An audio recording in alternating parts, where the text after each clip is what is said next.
Is fear holding you back? Stay tuned.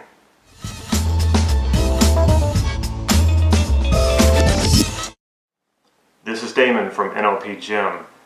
Overcome fear with this simple NLP process. If you haven't already, please click subscribe to this YouTube channel so you can get these videos on a regular basis. Fear is fascinating. It's an extraordinary teacher. It serves a very valuable purpose in your life. Without fear, we would do things that would get us into a lot of trouble and likely kill. Fear is not a negative or a positive thing. It really depends on if fear is serving us or if we're serving fear. If we're serving fear, it's not very positive, it'll be very negative. But if it's serving you, as in keeping you out of trouble, keeping you from risky situations that could harm you or get you killed, fear is a very good thing. So we don't want to get rid of fear. Here's a simple NLP process to deal with fear. First of all, think of the fear and be specific. What context do you experience the fear? Do you experience the fear with someone or because of someone? What really triggers the fear? It's usually you're in a particular context. Let's use a specific example. At work, say you fear your boss in meetings. Maybe your boss kind of makes you feel like you're dumb or something and it makes you concerned for your job. So right now, as you're watching this, think of that fear. How do you represent that fear? In other words, how do you know you're experiencing fear? Most people are going to say, well, I feel it. Of course you do. But what's triggering that fear? So if you can experience the fear of that particular situation, even when you're not in that situation, just by thinking about it, you have some sort of representation of that fear. So for instance, if I think of a fearful situation, and let's use the office example, then maybe I see an image of the board meeting and I see my boss, and maybe it's a movie, and I see that image maybe right out in front of me. That's what I'm talking about. So how do you know what triggers the fear? In other words, for some people it might be auditory. So you might hear a voice and it might come from a different direction, or it might even be a sound. What triggers the fear? What are you seeing or what are you hearing? And maybe a combination of both seeing and hearing.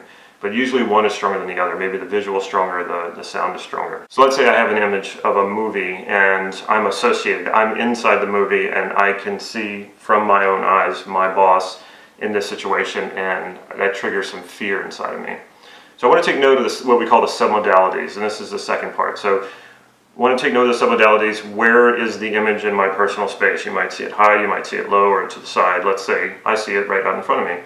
And what are the colors? Or is it even in color? Is it black and white or color? Is it bright? Are the colors dimmed or are the colors really rich? These are all important things to note. This is what we call SemiDalla Days. Once I get a clear understanding of what is triggering the fear, this particular image, which consequently when I'm actually in the situation and I see a similar image in front of me for real, that's what's going to trigger fear for me. That's what I want to get clear about. Now I want to go to the feeling of the fear. So I have that fear. Well, where in my body do I feel that fear? For some of you, it's going to be in your stomach. Some of it might be in your solar plexus. Some of you might actually feel it in your chest. Let's say I feel my fear in the upper part of my stomach, lower part of my torso, right below my solar plexus. So that's a SemiDalla. Where is it actually happening? Does it have a weight to it? Is it heavy or is it light? Or is there any weight at all? Some people will experience this, some people don't. For me, let's say it's a heavy feeling. So I know it's here and I know it's heavy. Does it have a temperature? Is it cold or is it hot or is it warm or cool? Let's say for me it's cool. So I have a cool, heavy feeling right here. And what about texture? Does it have a soft texture, smooth texture, or a rough and kind of, one time I had a texture of fear of it being like a rusty metal. So what is the texture of it? And for some of you, there might not be a texture. What is the movement like? All feelings have movements. Fear might feel like it doesn't have movement. And a lot of times really negative feelings feel that way because they're really tense feelings. And so there is movement, it's just hard to find the movement. A lot of times it's a vibrating feeling that vibrates just slightly. A lot of times our flowing, very good feelings, they move up and out or are circular. So let's say for me the fear is kind of like a harsh sort of grinding, vibrating feeling. Now this is what I want to play with. So if this is the feeling of fear for me, what happens when I start playing with that and turning it to its opposite? So if the feeling is, say, a rough grinding feeling, and that's kind of a movement too, what happens when I slow that feeling down and make it less grinding and make it smooth and make it fluid? And say if the feeling is cool, what if I turn it to something that feels more warm? And if it's heavy, what if I turn it to more light?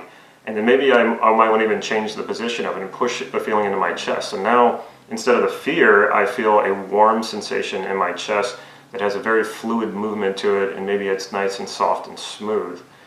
That's very different than fear. In fact, it feels a lot more warm. It feels like I am more open to the situation, and I'm not afraid, and it gives me space. So now, once you've played with those submodalities in the kinesthetic modality, and you've got a sense of space from the fear, and you're not feeling the fear as much, bring that image back up or bring that sound back. And sometimes this automatically changes. When you see the movie now, you might see it differently. Now, I was associated into my movie, so I want to disassociate, which will make this even easier to deal with. If you're thinking of a fearful situation, a lot of times we're very associated into that. Disassociate out of it and see it as if you're watching a movie of yourself in this situation. And now that I don't feel that fear like I did before, I've got a lot more space and I'm disassociated. Now I'm going to run this movie exactly how I want things to go. Not how they have gone in the past, but how I would like them to go in the future. And I'm going to re-edit this movie until it looks exactly what I want it to look like.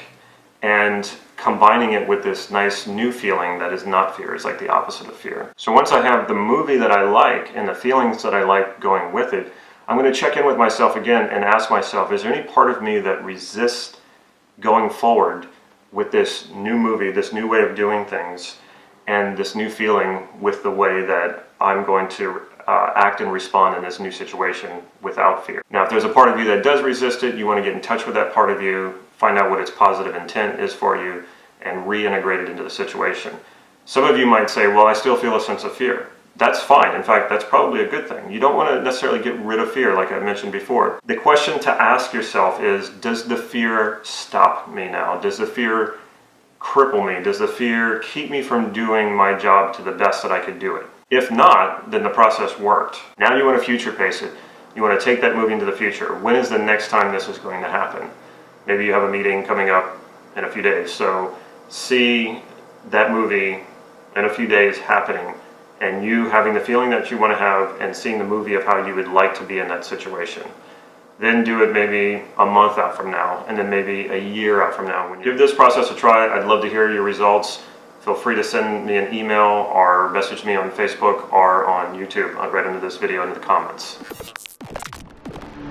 If you want to learn how to master processes like this, if you want to learn how to master NLP and master your life, join us for NLP Gym's Ultimate Practitioner Training coming up in January 2017.